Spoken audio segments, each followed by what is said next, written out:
want today. There we go. The recording's now in progress. So the idea of today's session is for interaction and the opportunity for you to ask questions if you want to.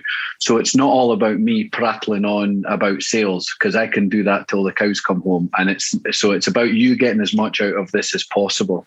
I've tried to change it from the previous masterclass that I did, so that we can kind of talk a bit more about where sales is looking at now, moving forward. So it's very much more around understanding who we are as individuals and understanding who our clients are. So it really does fit into that. The beating heart, of any business is sales. Do you want to move on to the next one, Claire, please?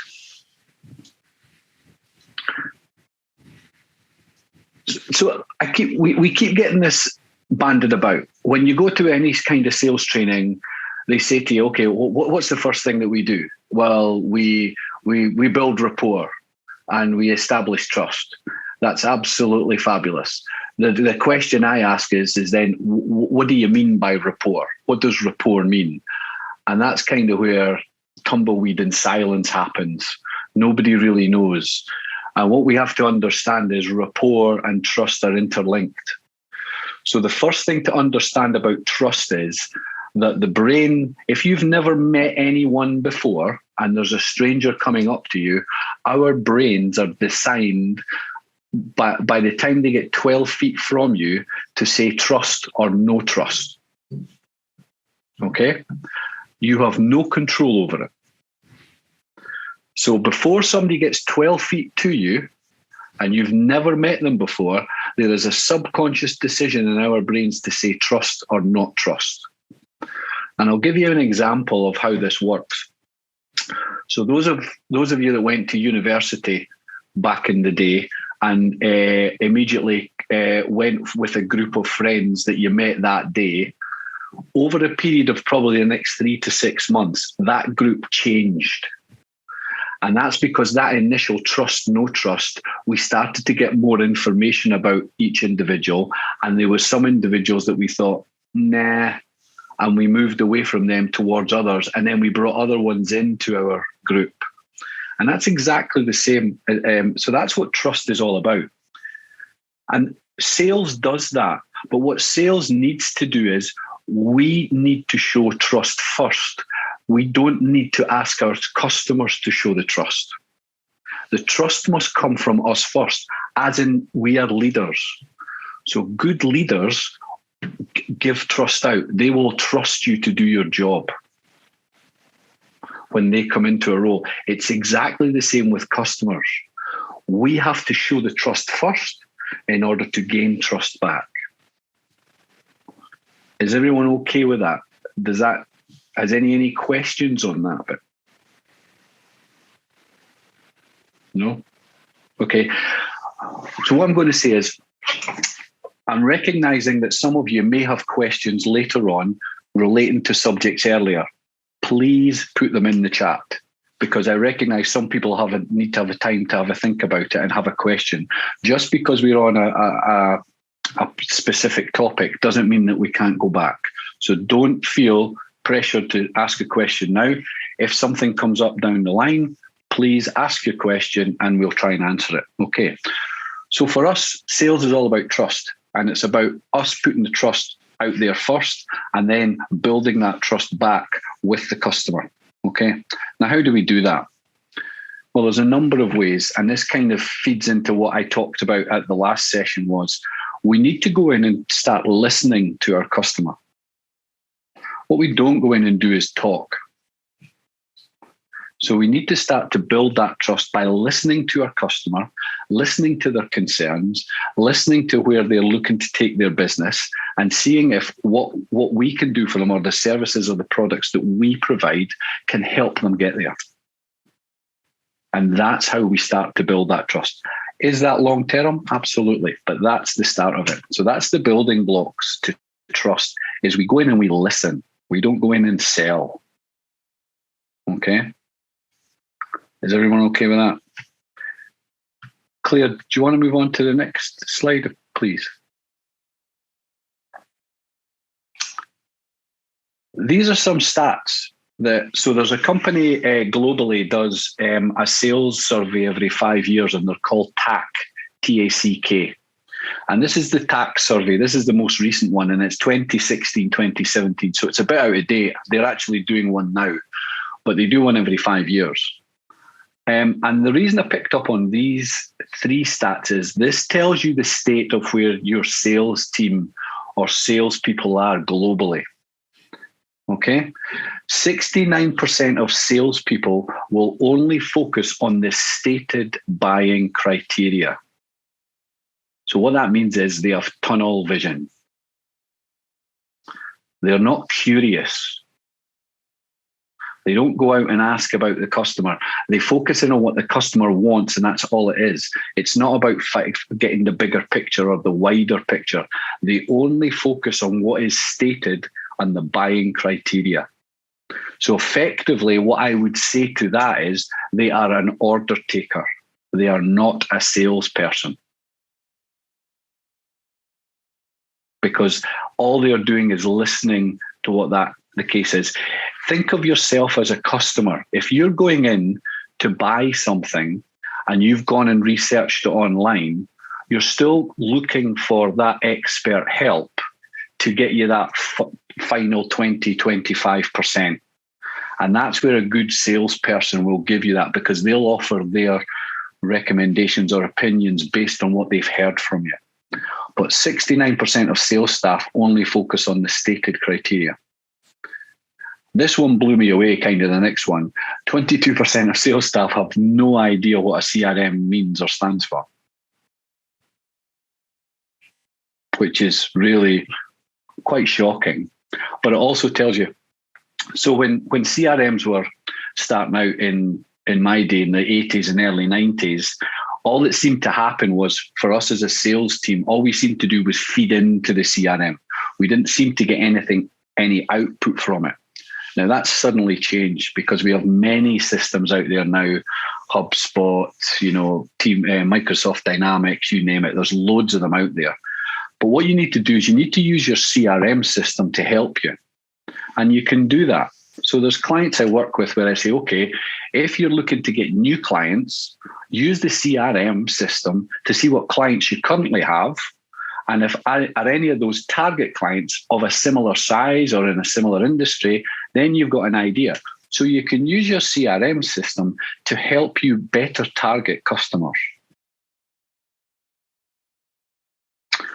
And then the final one in here is around coaching. Sales has kind of changed in the last 10 years, particularly with the way a book has come out called The Challenger Sale, which I think came out in 2015, 2016. And what Challenger Sale said was that the salesperson tended to go and speak to the decision maker, and the decision maker then spoke to the influencer within the business. And what Challenger Sale says is, no, we go and we speak to the influencer within the business, who then has this direct conversation with the decision maker. And what we're doing is we're giving insights, which I'll come on to later on, to the decision maker. So we're doing that learning system with the decision maker. The actual sales process is coming through the influencer within the business. Because guess what? That influencer recognizes that what we have helps them to do their job better. Therefore, I need the owner or the boss of the business to buy into this. Okay. And that's the shift. So we've gone past solution selling. Okay. Is everybody all right with that? Has anybody any questions or anything like that just now? No? Everybody okay? Cool. Claire, could we go to the next slide? Can I ask a quick question on that, Peter? Of course you can. So we've obviously got quite a substantial database, and we have quite a lot of people that subscribe to our newsletter, and they can also subscribe through our website, which is integrated with HubSpot.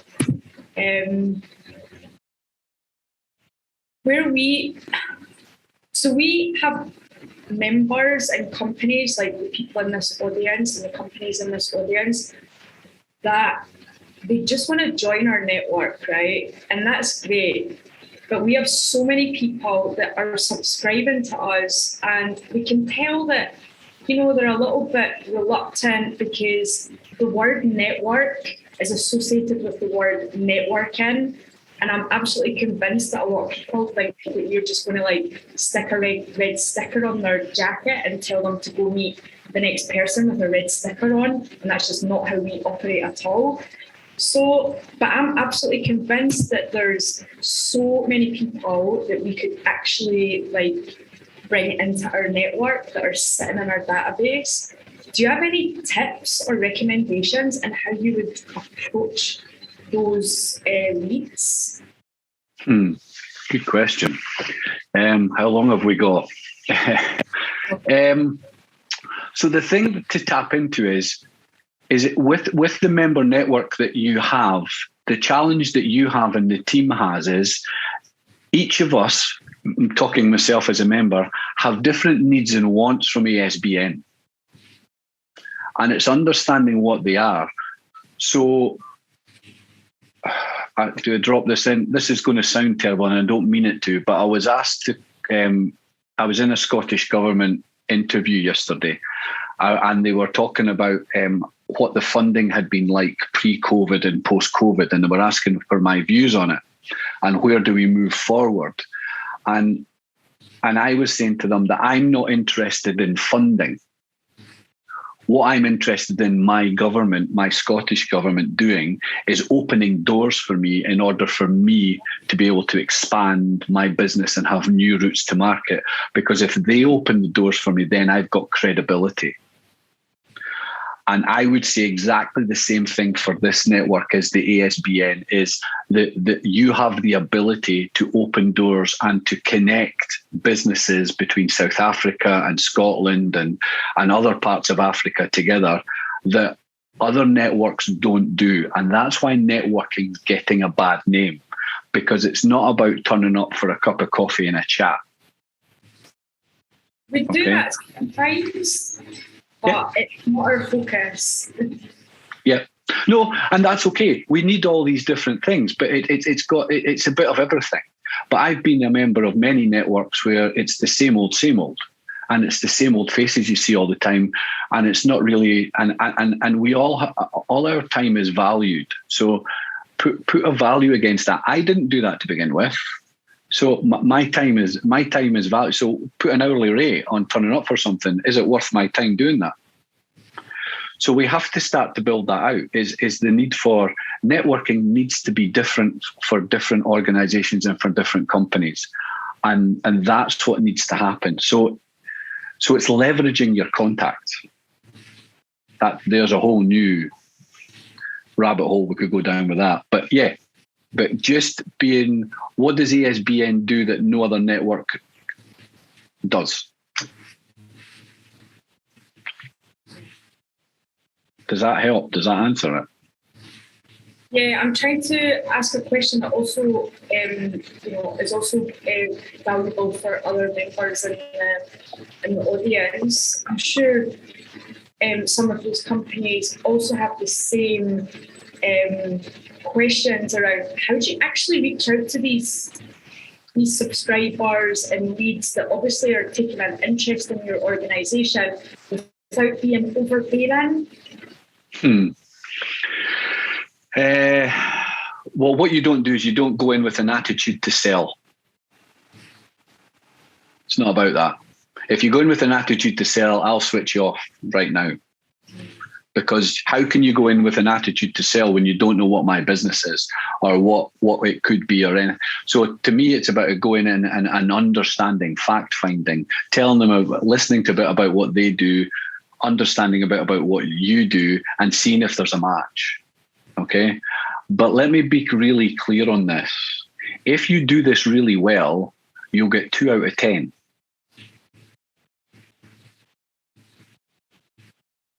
So when we go into sales, I'm setting you up to fail on a good day 90% of the time.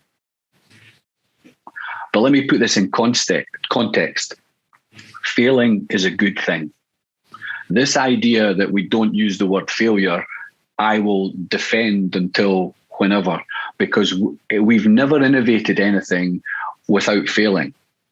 There's nothing been invented in this world from dot that was never a mistake or wasn't a failing of something else,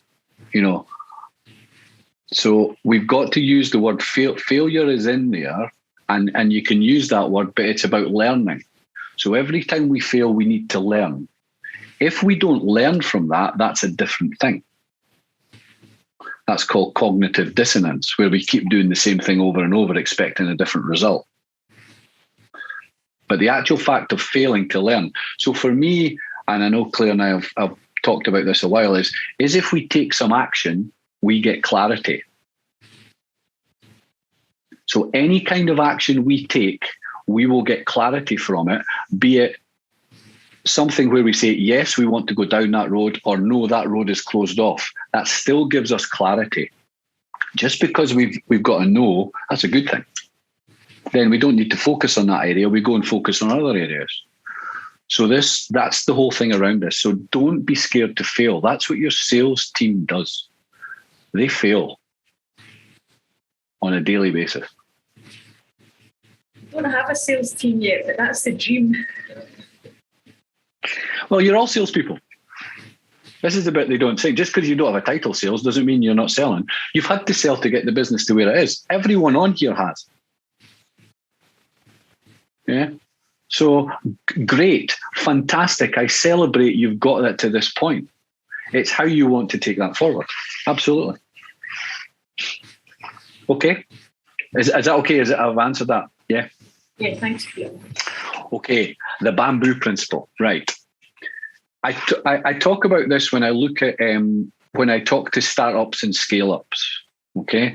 Now, bamboo is a remarkable product. Let's call it a product. Okay. It's a remarkable, wonderful, natural thing.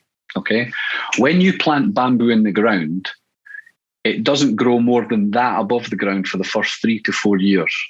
Okay. Literally an inch above the ground, or a centimetre, depending on which part of the world you're in, above the ground. But what it does do below the ground is build out what we call a rhizome system and its roots. And it builds out roots for 3 to 4 years, and it covers them out there. And then suddenly in year 4, when the root system's in place, it starts to shoot. And bamboo is one of the fastest growing plants in the world.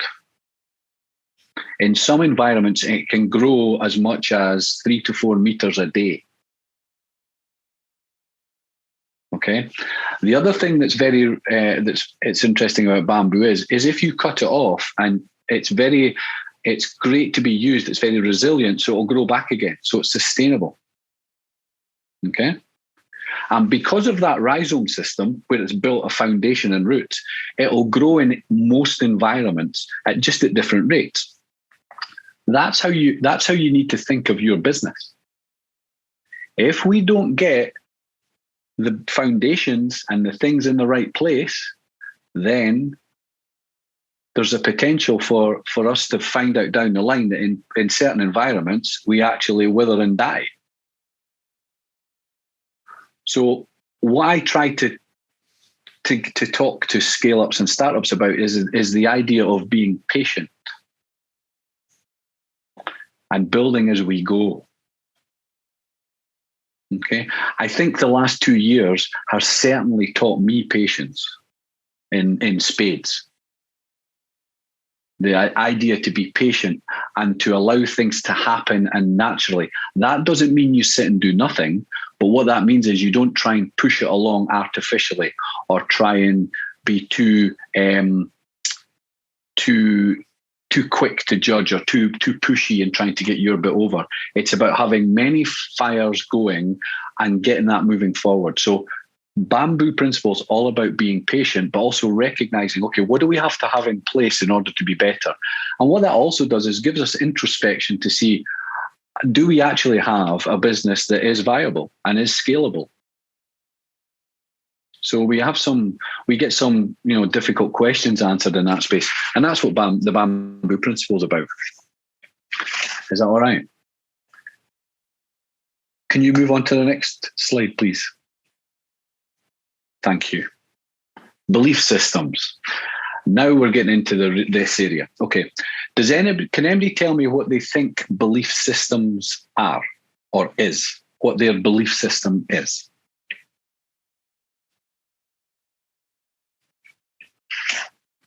So I'll hazard a guess, Peter.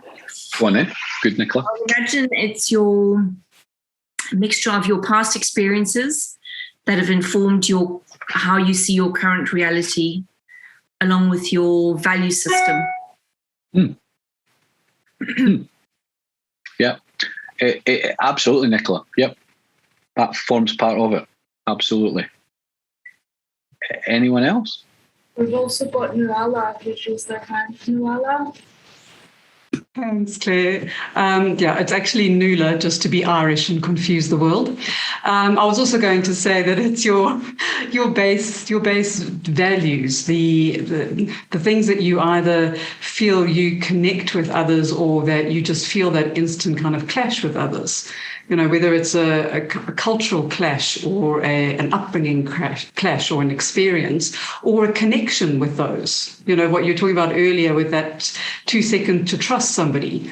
I think your belief systems either connect or it's a bit of a, ooh, what was that?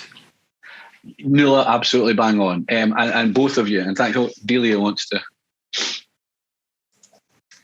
Hello, hi everyone. So I will say, in my vision, the belief is like a set of principles which we're gonna help us to go on our daily basis. Because if you don't have a set of principles, you can't function on your daily basis. So belief is not just. Some people they try to describe like exactly what does it mean, but I will say it includes a set of principles like your integrity, your character, your empathy, or if you've got all these principles, you can't get wrong on your life and you just go beyond of this. So I can't say a definition to describe in one word belief. I will say there are lots of principles involved on. Sorry, maybe because English is not my first language, maybe I don't express myself well. Sorry. Really, you don't need to apologise. No apologies necessary. Not at all. This is where everybody has an opinion on this, and that's fabulous. Yeah, you're right. It is a set of principles. What I would say to that though is, and here's the thing: belief systems are environmental. Okay, Definitely. Belief systems are not genetic. Okay, so a belief system is environmental, and belief systems are based on how we grow up and what we see and what we observe and what we experience, just what everybody said there. And these are hardwired by the age of 10.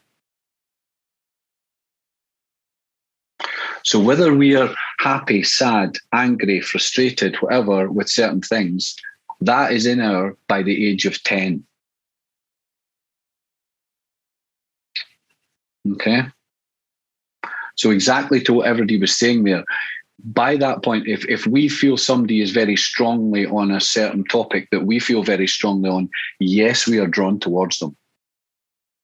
Similarly, if they have an opposing opinion to something we're very strong on, they may have the opposite effect. But just so you're aware, by the age of 10, we have a set of core values and beliefs that we base our decisions on. And that's purely from an environmental standpoint. Now, let me further muddy the waters slightly, okay? And give you the other side of it. And I'm going to read from a book here because I want to make sure I get this correct, okay? So this is part of mind management. This is the Chimp Paradox coaching framework that I use within my practice. And it's a book. And this is the book, new book out, and it talks about mind and how we can talk about things in a different way. So we have 3 parts to our brain. We have our human, our chimp, and our computer. And the chimp is our emotional part. So let me just read this bit to you so you know. The chimp part begins to develop at 8 weeks into the fetal life. 8 weeks into the fetal life. It takes on character traits such as how quickly it will react to stress, For example, some fetuses, if the mother's heart rate goes up, but other fetuses remain calm. So if the mother's heart rate goes up, some fetuses react to that and others don't. They remain calm. Research shows that 6 months into life as an infant, the same traits remain constant for each baby. So if you've got a calm baby, it's been calm in your womb. Okay? Some others are still reacting to the world while others remain calm. These characteristics remain throughout life. Effectively, we have been given personality traits that are unique to us. But they are not our personality traits. Okay? These personality traits were genetically determined. But what this allows us to do, and this is the bit, is we can modify these. So we do have the ability to modify how we react to stress as one part of it. Hence, that's why when we coach stress and anxiety, and we can coach strategies that help manage stress and anxiety levels. Okay? So there's a difference between what is genetic and what is environmental and emotional. Okay? Is everybody okay with that? Has anybody any questions or want me to kind of put that in a different way for anyone? Peter, can I send you my teenager? You can have him for a year. So I'm not going to do, I understand that, but this is the challenge that we have. And the teenage era is different for everyone. The hormones and the chemicals going on in there are massive, and we don't understand the whole changes. The thing to do is just to say that whatever you feel, you're doing a good job. And the other thing to feel is to be there for them, because they don't know what they're going through. And it's frightening for them. Because in most cases, the outbursts from a teenager, they don't mean it. Outbursts from our children, they don't mean it. And as soon as they say that, they feel guilty and judged and embarrassed. And if we perpetuate that, then it's not helping. What we don't do is condone it, but we support it and talk through it.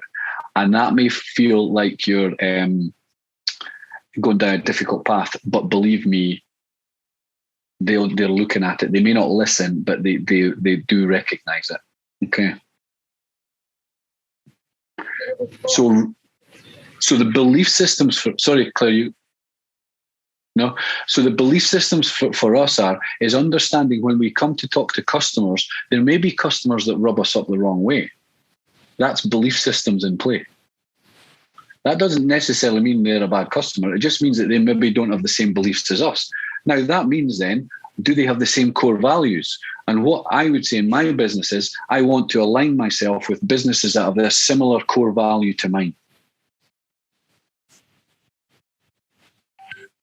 And if we understand what core values and what's happening in there and belief systems, then we're into a different space. That's the sales part of it. Okay. Can we go on to the next one, Claire? Sorry, Peter, I didn't finish just there. No, you're fine. Would you like to say something? I see your hand is raised. No. I think it's just been left up.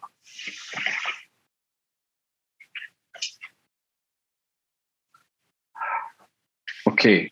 Has anybody heard of the emotional intelligence? Yeah. Does anybody know what it means? Yeah, I heard. Okay. So I will go for it. I'm not sure if I will express myself well, but hopefully you will understand. So I will say probably emotional intelligence is how well you control yourself and how well you react on certain factor, and when you have to take decision, or when you need to I don't know.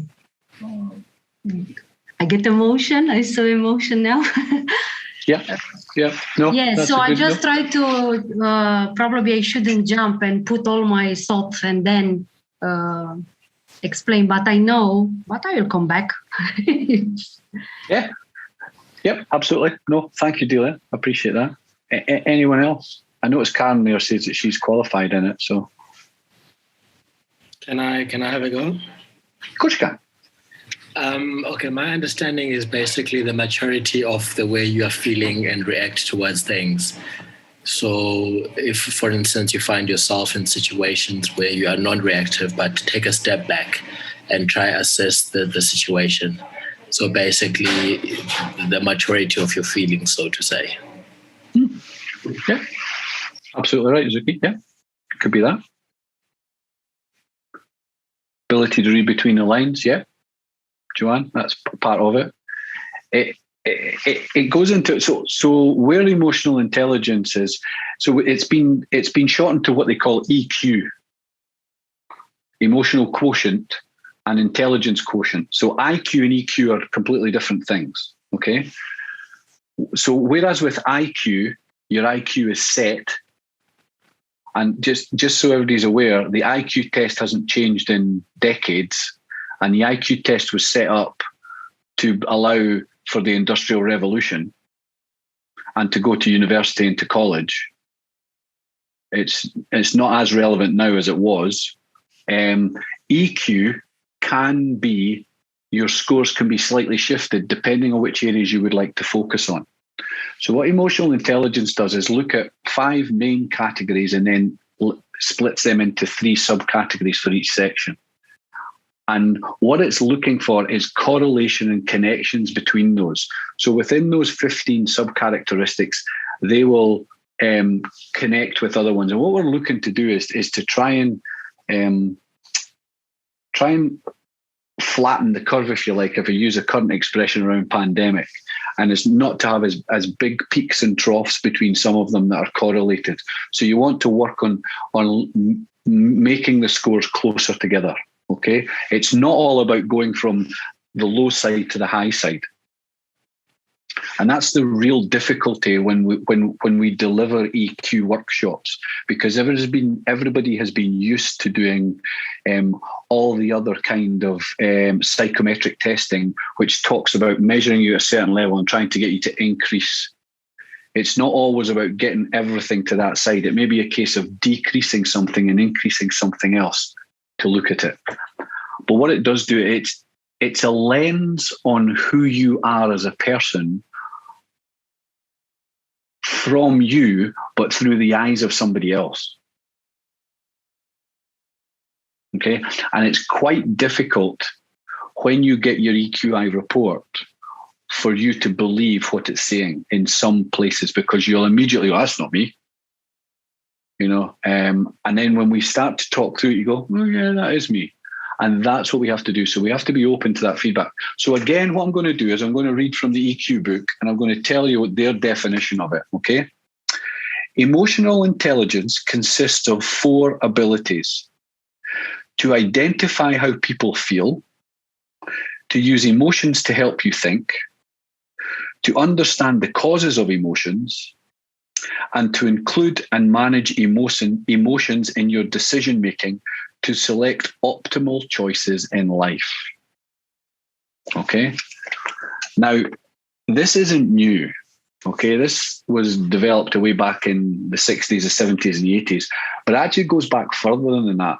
Darwin recognized that in his theory of evolution, emotional formed part of the decision-making process. We just weren't at that stage yet. So emotions are hugely involved in how we make decisions, why we make decisions. And if we can understand how our emotions impact us and how that affects us decision-making wise, then we can start to make better decisions and more effective decisions. That goes the same for our clients.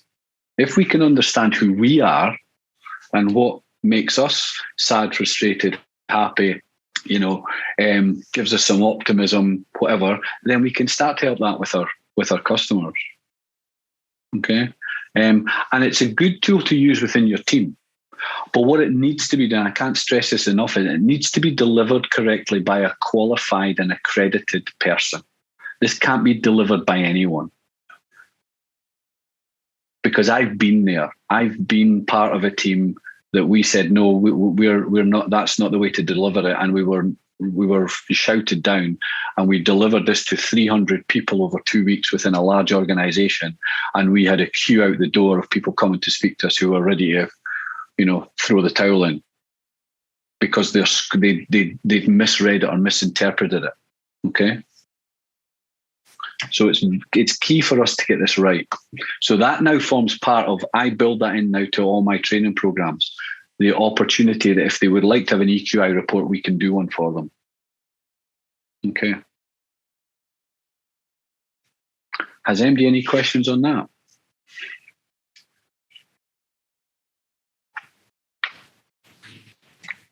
Go on, Claire. I feel like I'm talking quite a lot. That actually isn't a massive change in life.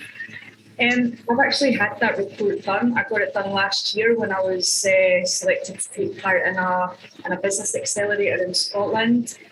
And I'd encourage everyone to try and get a report done on themselves. It is. And here's me thinking, I'm a fully conscious person. I deal with lots of people in life from all over the world. I've got a certain amount of EQ to get me by in life and to do my job effectively. But interestingly, the results that came back actually showed that I was quite different to what I thought I was. Yeah. So how I try and explain it is, so when you get your report back, and Claire will back me up on this, is you get to about page 4 or 5 and it tells you your scores for each of the 15 sub-characteristics, and it can go different ways depending on what it is. And what I say to people is, that's who you are.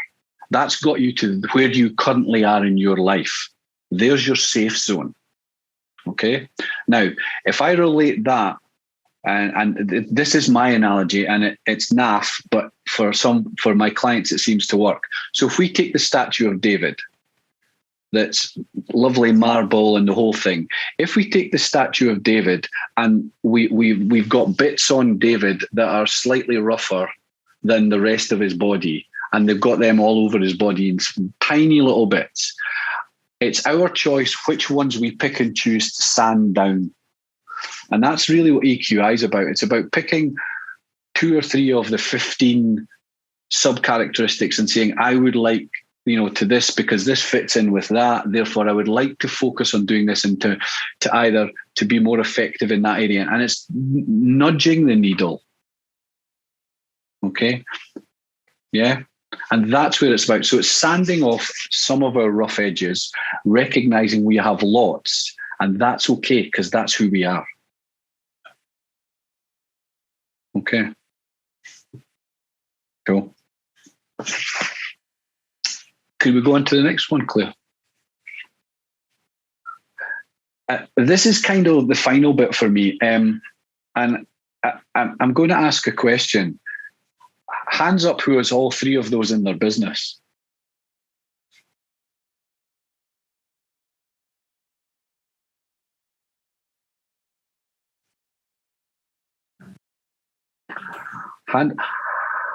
Okay, so everyone, so some of you here do have a sales strategy, a sales plan, and a sales process.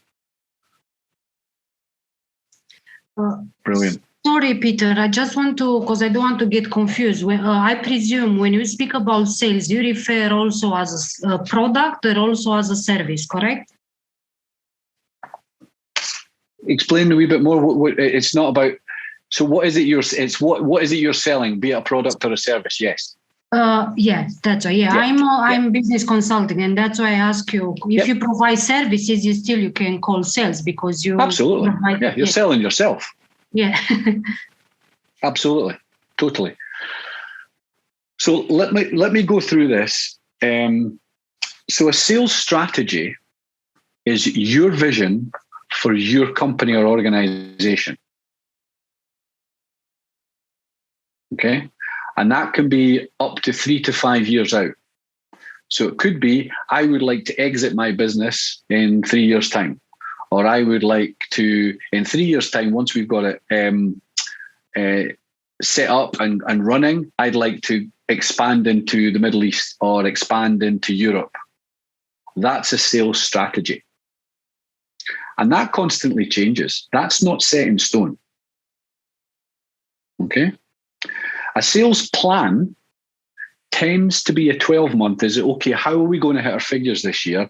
And what are the milestones and objectives we're putting in place to achieve that? And the sales plan then fits in with the strategy of, okay, we want to go into expand into a market in 3 years' time. Therefore, we have to have the money or whatever it is to be able to do that, and the logistics, blah, blah, blah, to fill that out. That's the sales plan. The sales process is how you engage with your customers. Right from the start, right to the end, after they've bought and post-sales. So engagement is all about, how do we attract new business? Are we got visibility on LinkedIn, on Twitter, on TikTok, on whatever? Is there stuff on a website? Do we send newsletters out to our clients? Do we update them on what's going on within their industry, which I call power of insight, which is when sales and marketing work really well together. And that was on the last masterclass. That's the kind of thing the sales process does. Do we listen to our customers or do we just sell to them? That's the sales process. That's your story. That's the whole storyline that I told at the last sales masterclass with the pyramid and how we talk about it is when the customer comes to you, is their experience of buying from you beautiful? If it's not, where do we need to fix that? So we need all three things within the business. They all have importance for different reasons. And what I tend to find is when I talk to businesses, they get mixed up between plan and process and plan and strategy. They each have their own separate bit within your business. So you need to have all three. Is everyone okay with that? And that's kind of where I'd like to leave that today. There's a lot in there. I'm open to having any questions if anybody's had a thought about something that was earlier on and want